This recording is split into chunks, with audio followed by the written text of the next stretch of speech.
সফলতা কি হঠাৎ করে চলে আসে নাকি সময়, পরিশ্রম আর ধৈর্যের ফলাফল হিসেবে তাকে পাওয়া যায়? আচ্ছা, ধরুন আপনি ছোট্ট একটি ব্যবসা দিয়ে বড় কিছু করতে চান, কিন্তু বিষয় হলো সেক্ষেত্রে আপনাকে কি করতে হবে। এই উত্তর আছে মাত্র 53 সেকেন্ডের একটি ভিডিওতে।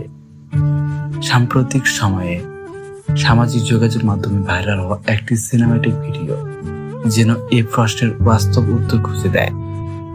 ভিডিওতে দেখা যায় একটি ছোট্ট শিশু নির্জন জায়গায় সড়কের পাশে দাঁড় করেছে ছোট্ট একটি চায়ের দোকান। দোকান খোলার পর দিন থেকে স্বপ্ন ছিল ক্রেতা আসবে, বিক্রি হবে, হাসি ফুটবে, কিন্তু বাস্তবতা যেন ছিল একেবারে ভিন্ন। প্রথম দিন গেল, দ্বিতীয় দিন গেল, কিন্তু দোকানে ঢুকেনি একটিও ক্রেতা। এভাবে কেটে গেল 1 মাস, আর বিক্রয় হয়নি 1 টাকাও। ছোট সেই শিশু চোখে তখন হতাশা। হয়তো মনে হচ্ছিল এই পথ কি আদৌ সঠিক ছিল, তবু হাল ছাড়েনি।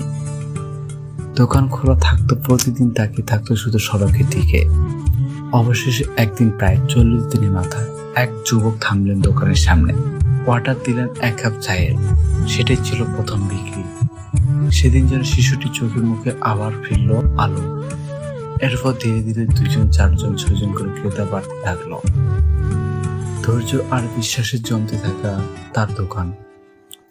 6 মাস পার না হতে সেই দোকান আজ শুধু দোকান থাকলো না, এটা হয়ে উঠল ছোট ব্যবসা বড় অনুপ্রেরণা, যেখানে প্রতিদিন আসতে লাগলো অসংখ্য মানুষ। আর শিশুটি বুঝলো সফলতা সহজে আসে না, কিন্তু ধৈর্য অথবা সময় আর বিশ্বাস থাকলে সেটি নিশ্চিতভাবেই ধরা দেয়। এই ভিডিওতে শুধু একটি চায়ের দোকানের গল্প নয়, বরং সবার জন্য শিক্ষণীয়। ব্যবসা করে সফল হতে হলে প্রথমে প্রয়োজন ধৈর্য, এরপর সঠিক পরিকল্পনা, সর্বোপরি বিশ্বাস রাখতে হবে নিজের উপর। কারণ সাফল্য কখনো হুট করে আসে না, এটি আসে ধাপে ধাপে পরিশ্রম আর অধ্যবসায়ের মাধ্যমে।